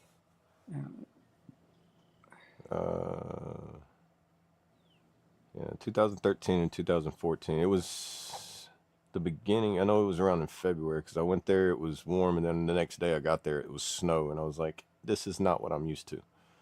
I know they told me to bring my cold weather gear, but I didn't think it was gonna happen that fast.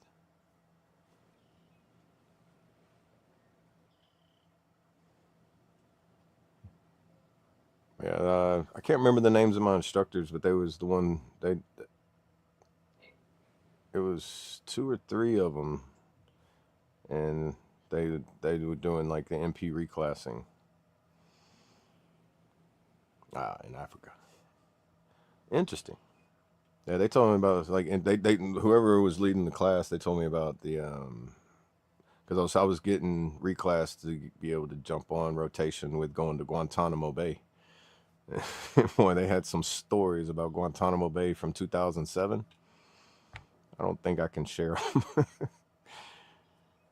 They told me like things to look out for as far as like how riots and everything, give me heads up and stuff like that. I forget they gave me it was a movie that's based on being over working in Guantanamo Bay. I think it was I don't want to say I can't remember the name. It was Charlie something. I want to say Checkpoint Charlie, but that's off Vet TV. That's not right. I don't think it's Charlie Company either. No idea. I'm trying to rack my brain on it, but it was a movie that's talking about MPs working rotations at Guantanamo Bay. It was pretty interesting.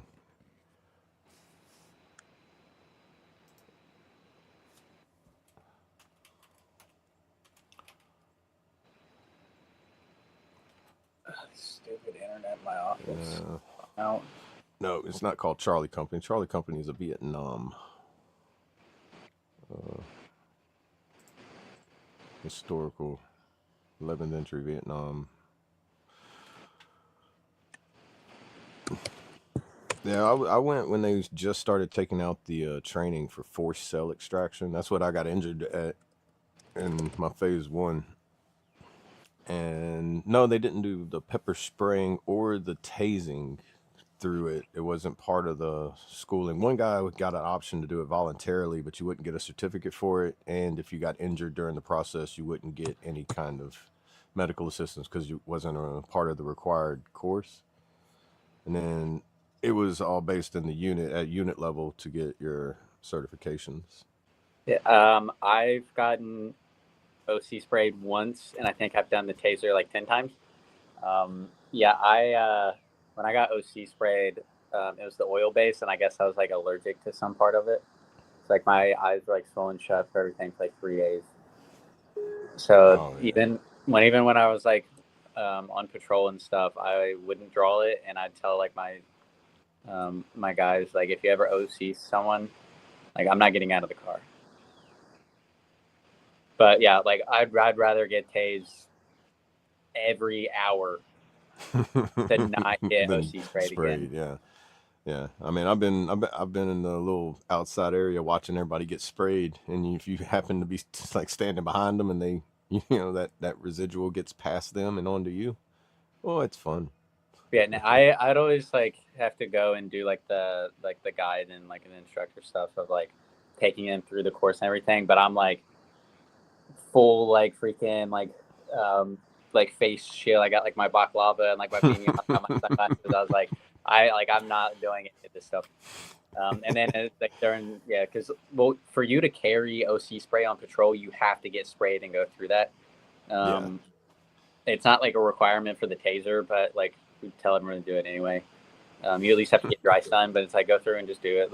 It's like the taser is like a 45-minute intense workout in 5 seconds.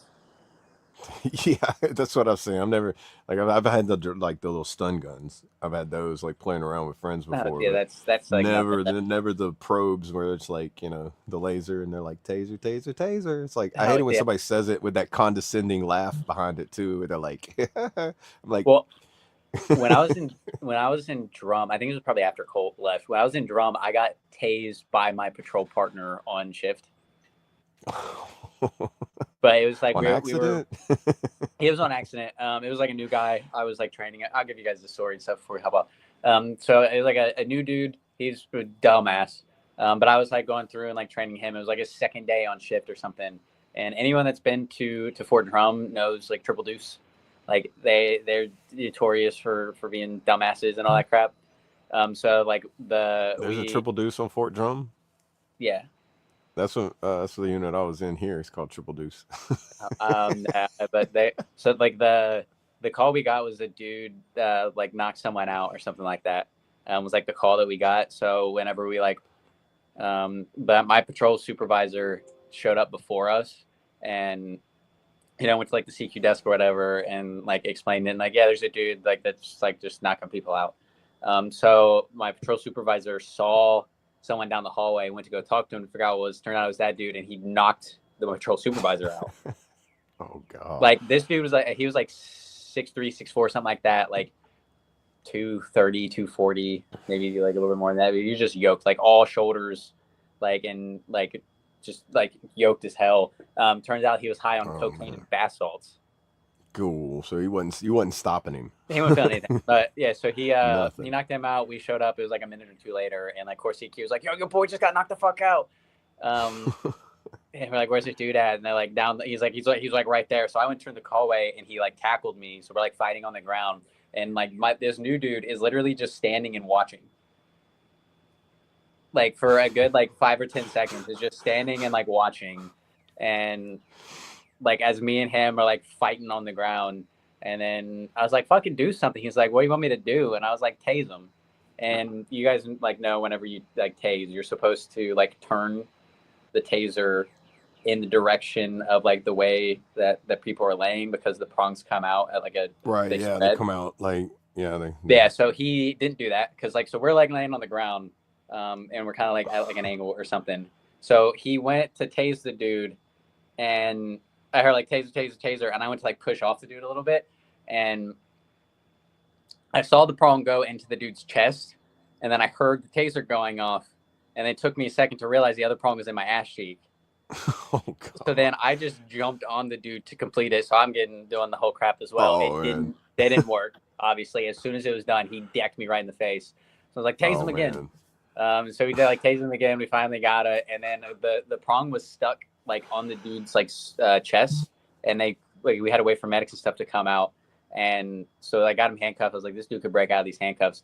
So they and I still had the taser prong in my ass cheek because we have to wait for the actual medics to come and get out, and then the dude was still trying to fight with the medics and with us and all that crap. So we like got him into like the ambulance, and I had to like still have the taser prong in it. So like I took my taser prong out, put the dude like my partners in, and sat in the back. And I was like, told the medics and everything, I was like, if this dude does anything, just scream. I'm gonna do the taser and just jump on top of him.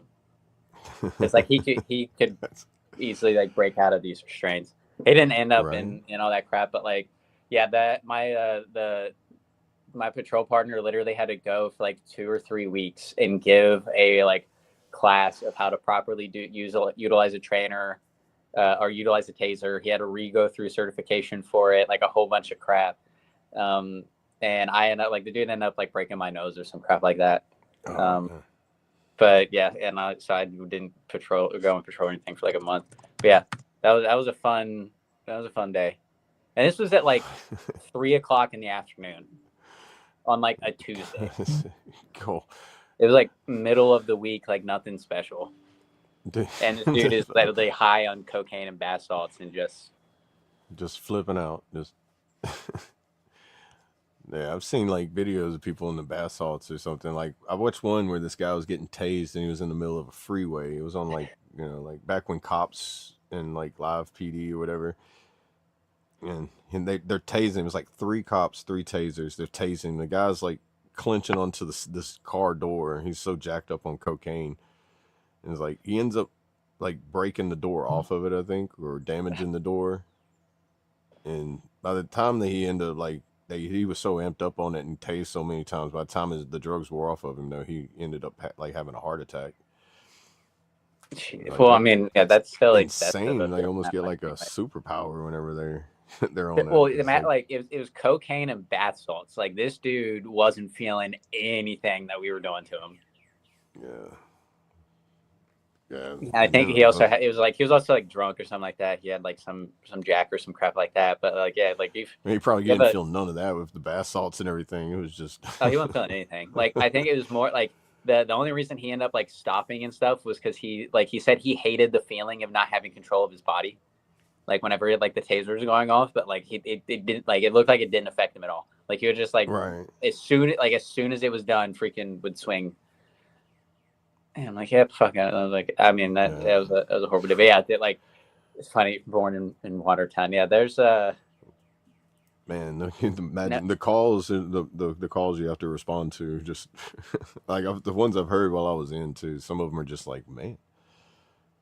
I mean, I responded to a lot more like crazy calls, like when I was in Bliss, but that was just because I was there during COVID, and nobody worked for like 5 months or something like that, realistically. So like, we would send an accountability text at 5 o'clock in the morning every day, but like everyone would wake up and just get blackout drunk and climb their buildings and do a whole bunch of stupid stuff. Like in New York, it was more of like during the winter, like, you know, people would do stupid crap of just like, you know, snowboarding off of the roof of their barracks into a snowbank and getting hurt. And then obviously just drunk soldiers. Like Texas, it was like shootings and stuff like that. Yeah, during that time of the lockdown, I bet everything got crazy. People getting cabin fever. I mean, you already get that experience sometimes just being like when they lock down a post. Some people can't handle the 24-hour lockdowns. Yeah, but it's like Fort Bliss is like it's literally a city. Like there's like Freedom Crossing. I don't know if anyone in the chat or anything. I've never been up there before. There's a Texas Roadhouse on post. Like there's everything that you need is on post. You don't really need to leave post to begin with. But if you do leave post, you're in the middle of El Paso. Like you're in the middle of a big ass city. Like there's something to do no matter what. Like Fort Drum, you have Watertown, which is like 15 minutes away.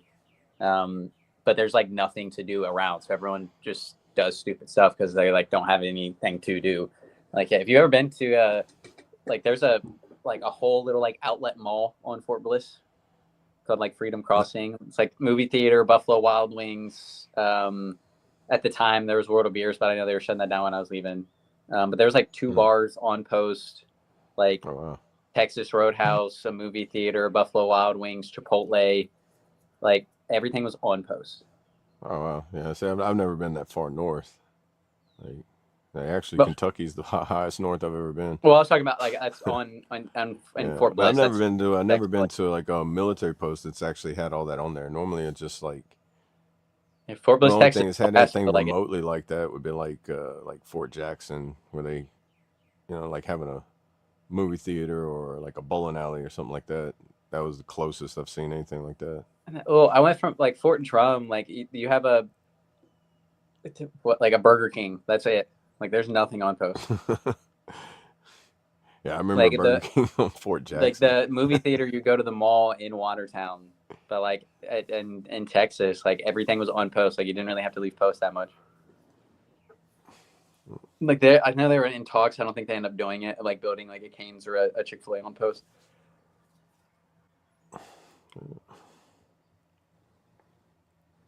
But yeah, well, I think Brad said he's on standby for us to shut it down. Yeah, bath salts is the one that like people go absolutely batshit crazy on. Yeah, that's the one that happened in Florida where it was talking about that guy like chewing that person's face off, which was like insane. And that was all the way back in like 2010, 2011 when that happened. Yeah, the dude. Because that happened right after I got out of basic and AIT, and I went on my first set of orders, and I come back, and then 2015. I hear about this bath salt thing. Yeah, I mean, I was in high school whenever all that stuff was going on, but yeah, like that. I think it was 2015. Is whenever, like end of 2015, whenever, because I know I left in 2016. Oh, But you yeah, was in high school whenever I was getting. I graduated in Cool. 2013. Oh man, you youngin'. Like, well, I graduated 2013, and then deployed in 2014. Man, yeah, I remember you talking about when you deployed before. But I got lucky though. It was like I finished AIT and all that crap like December, and then like I think a week after I was still in processing. We got deployment orders, and then I left in April. Like my combat patch ceremony was my 19th birthday. Cool.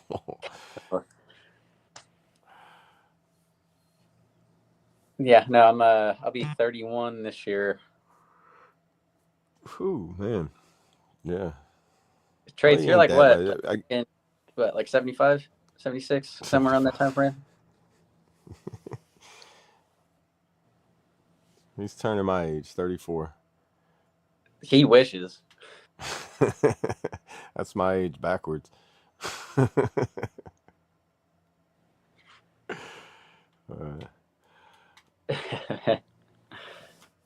Well, I'm about ready to shut it down now, man.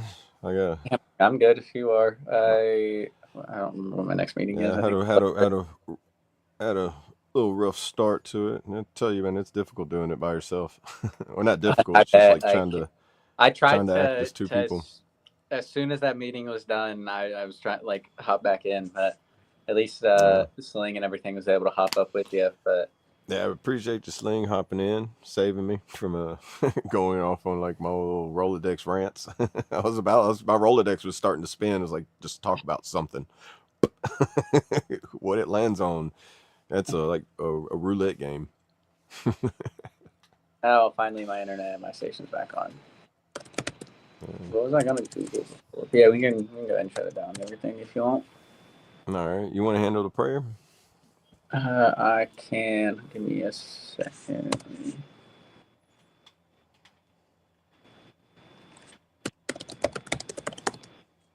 This shit.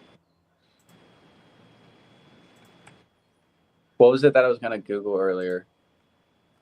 Oh, I cannot remember. The only thing I Googled earlier was AFib, because praying for you, Kentucky, on the AFib. Hopefully they can get that regulated out for you.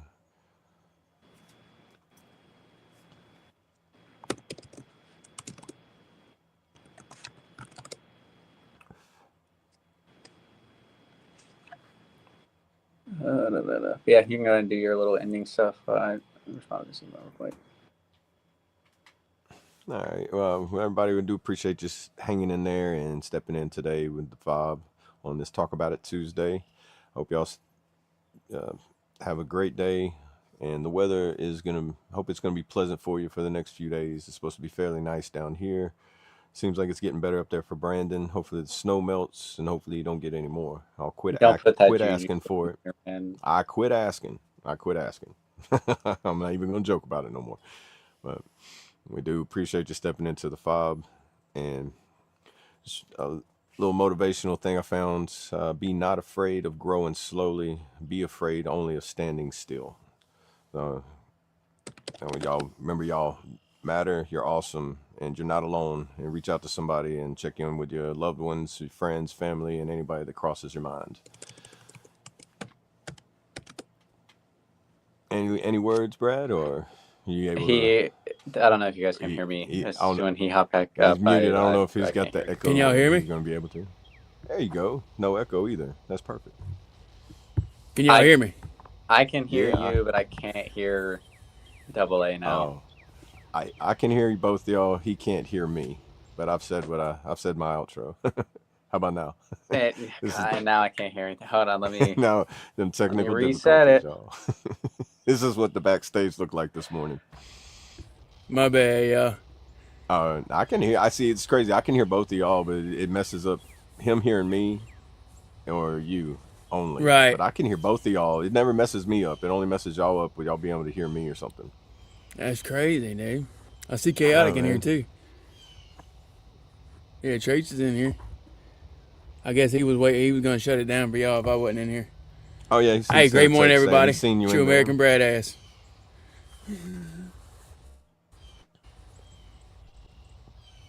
Yeah, whenever, dude. Don't let me slow you down.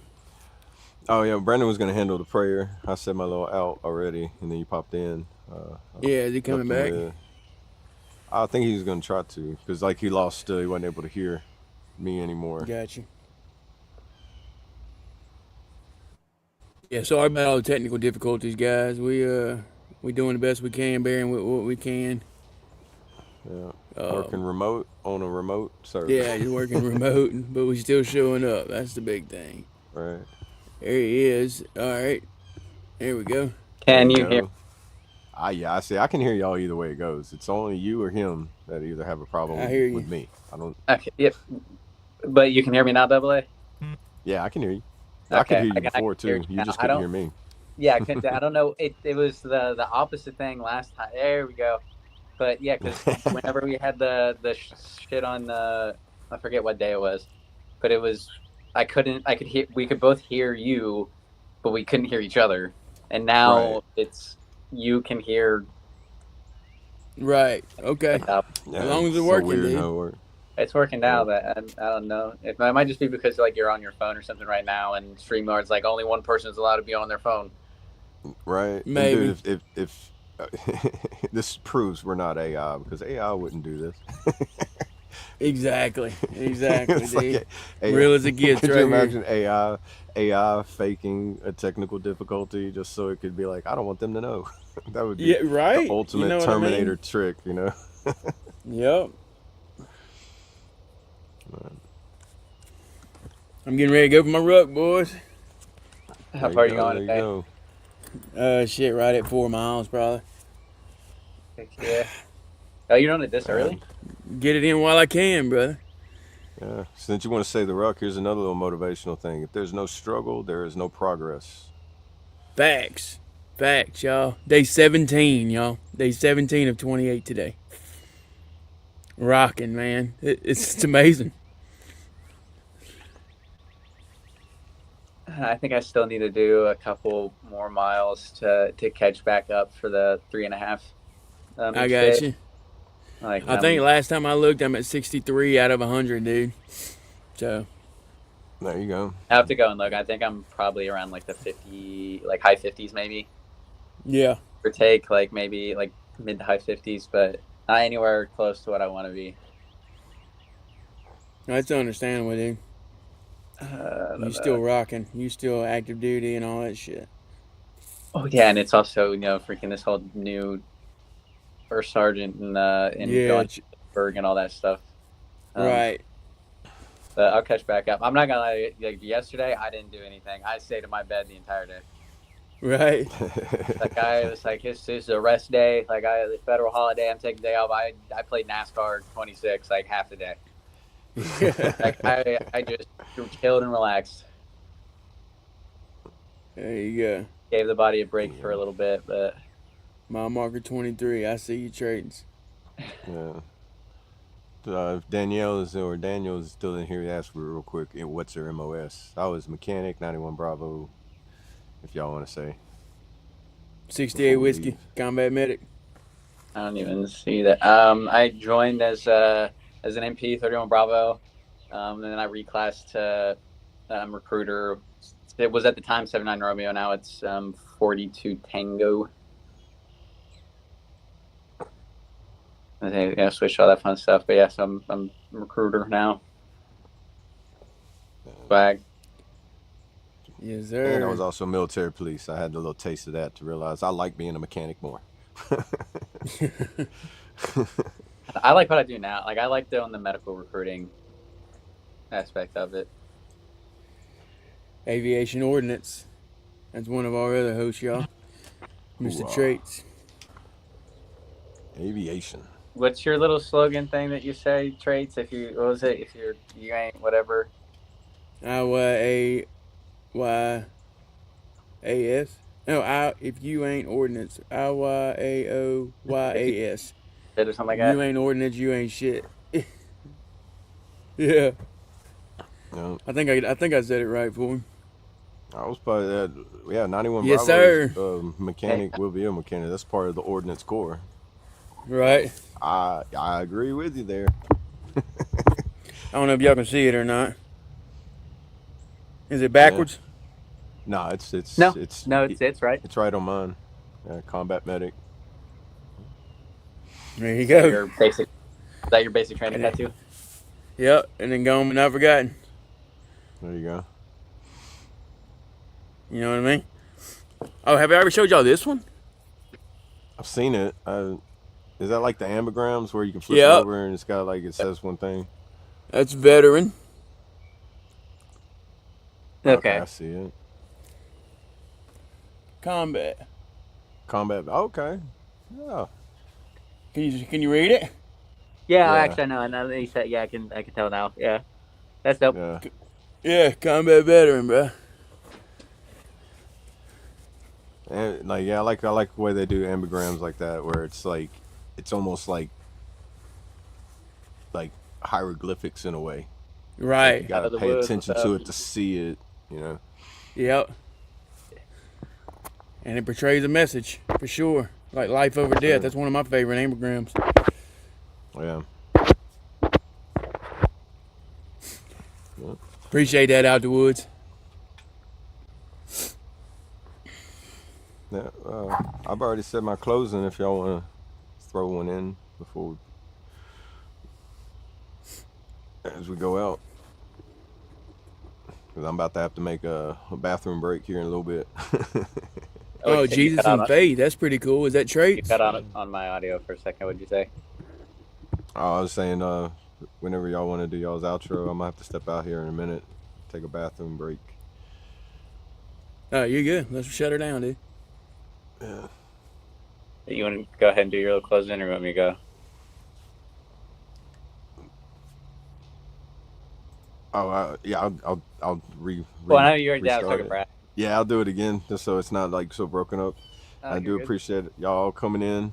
I am Double A, and always remember that you matter, you're loved, and you're not alone. Reach out to someone that, if they're just crossing your mind. And once again, remember, don't be afraid of growing slowly. Be afraid of only standing still. And there's no struggle. If there's no struggle, there's no purpose. Much love. Facts. Yes, sir. I'll go ahead and You go wanna real quick. Yeah, real quick, guys. Go ahead and smash that like button. We appreciate all love and support over here on the F.O.B, the Forward Operating Broadcast, where we regroup, resupply, recalibrate every Monday through Friday, 8 a.m. Central, 9 a.m. Eastern, to better equip you to continue your mission, or Charlie Mike. Remember, you do matter, you are enough, and you are loved. If you're struggling, don't be afraid to reach out to any of us on the panel. Hop in that Discord, or if you think you know someone who's struggling, don't be afraid to reach out to them via voice text or text message. Sometimes hearing the voice is that much better. So, yeah, just reach out, guys, and I want to leave y'all with a little motivation. You can blend in or you can break out. You can remember, comfort whispers, discipline roars. The easy road costs you everything your way. Every excuse you make builds a cage. Choose your way. Stay motivated, stay hydrated, talk about it, and have a tenacious Tuesday. Cool. Cool. Ooh, heck yeah. Yeah, appreciate y'all hopping up, joining us. I know it was kind of a weird thing today with it pretty much just being Double A for a little bit, with us having to bounce and all that fun stuff. But I appreciate y'all. Again, don't be afraid to reach out to any one of us. Even the freaking little filter stuff. Yeah, don't be afraid to reach out to us. Hit me up anytime, give me a call, shoot me a message. Discord, I'm pretty easy to find. On Facebook, a pretty unique name. But yeah, like, don't be afraid to talk about it. Like, if you just want to get shit off your chest, give me a call. Like, I'll listen. I might talk some shit here and there, all that fun stuff. But don't be afraid to talk about it. Get it off your chest. Reach out to any one of us, and we'll do what we can for you. We appreciate y'all. We'll see you tomorrow for Wing It Wednesday. Appreciate y'all. Much love. That's right. Cool. you want to do the prayer or you want me to do it? You got it. All right. Heavenly Father, we appreciate you allowing us to hop up and be a part of the channel. I appreciate everyone in chat. I appreciate for another day of allowing us to grow closer to you. Lord, I just pray you help out anybody in chat that's struggling, anyone dealing with any health issues, any mental issues, anything like that people are dealing with. To allow you to put your healing hand on everybody and allow us to grow ever closer to you. Appreciate another day on this earth. And we say all this in your holy name. Amen. I pledge allegiance to the flag of the United States of America and to the republic for which it stands, one nation, under God, indivisible, with liberty and justice for all. They will not break our country's strength. They will not take our nation's freedom. Let the people say